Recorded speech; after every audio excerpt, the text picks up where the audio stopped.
History doesn't repeat itself, but it loves to hold the global economy hostage. What is unfolding across these narrow shipping lanes right now in 2026 is the violent resurrection of a recurring nightmare. 4 decades ago, during the brutal 1980s tanker war between Iran and Iraq, The Persian Gulf became a death trap as over 500 commercial vessels were blasted by missiles, mines, or commandos. International navies launched massive escort operations just to keep the world's lights on. Today, that conflict has returned with devastating modern precision. The Strait of Hormuz remains the unyielding jugular vein of global civilization, controlling the daily passage of 20 million barrels of oil and 20% of the world's liquefied natural gas. For a vulnerable Europe, a shutdown means rapid deindustrialization and unpayable utility bills. For China, the planet's manufacturing engine, it is an existential threat to millions of factories, depending on Middle Eastern crude. But 2026 is different. Economic superpowers are no longer content with just sending warships to guard a vulnerable choke point.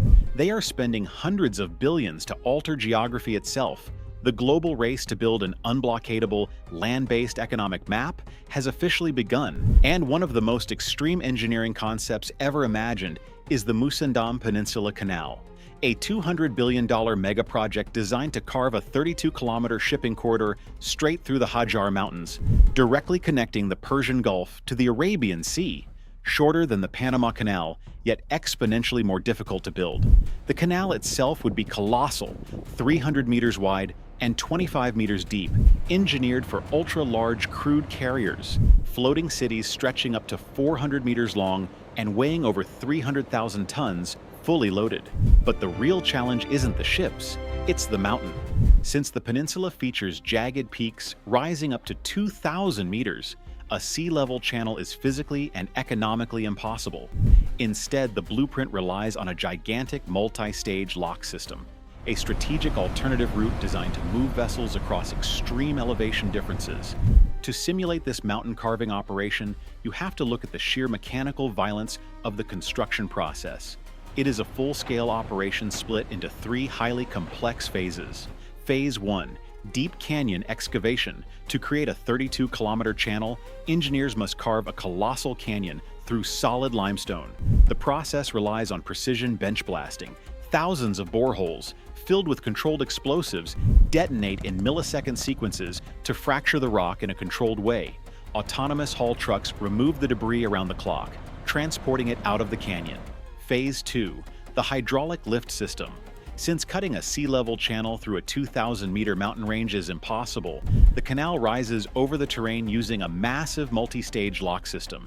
Each chamber measures hundreds of meters in length, designed to handle fully loaded supertankers.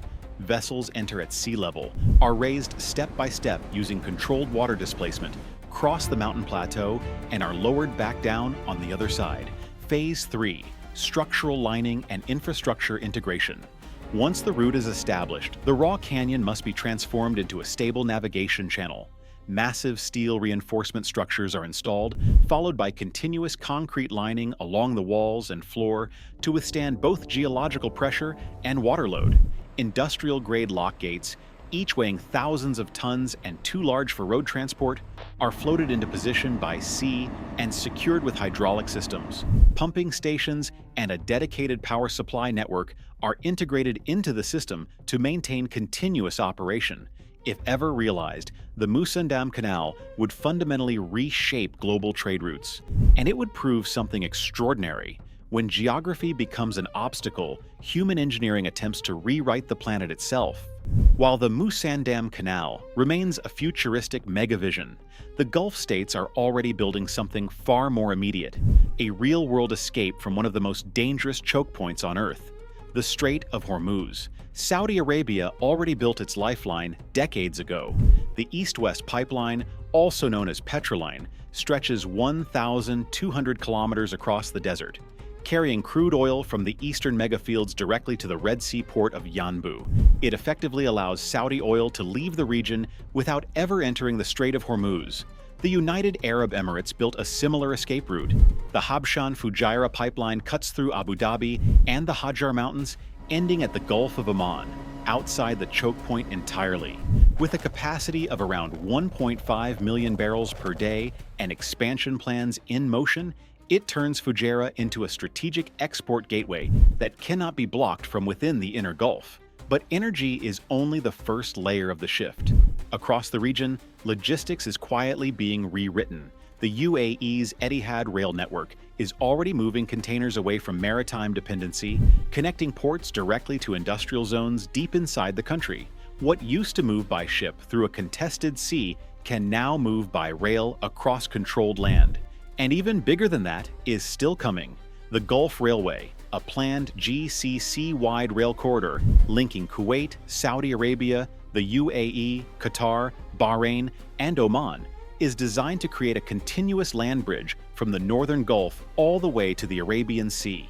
A full continental bypass for millions of tons of cargo. But political friction and coordination delays have slowed it down. And while others build exits, one country remains structurally exposed: Iraq. Nearly 90% of its government revenue depends on oil exports, and almost all of it flows through southern terminals near Basra, directly into the Strait of Hormuz. There is no comparable alternative route to the open ocean. That means every disruption in the strait translates into immediate national pressure. Iraq is now pushing to revive old pipeline routes toward Turkey and develop new internal export corridors. But most of these projects are either politically blocked or years away from completion.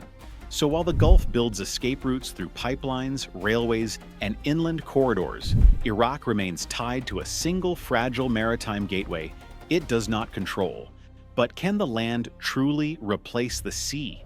The infrastructure deployed in 2026 is historic, but we must face the unyielding mathematics of global logistics. The world cannot completely replace the Strait of Hormuz. The volume of human consumption is simply too massive for land transport to fully absorb. Consider the scale. A single mega container ship carries up to 24,000 containers.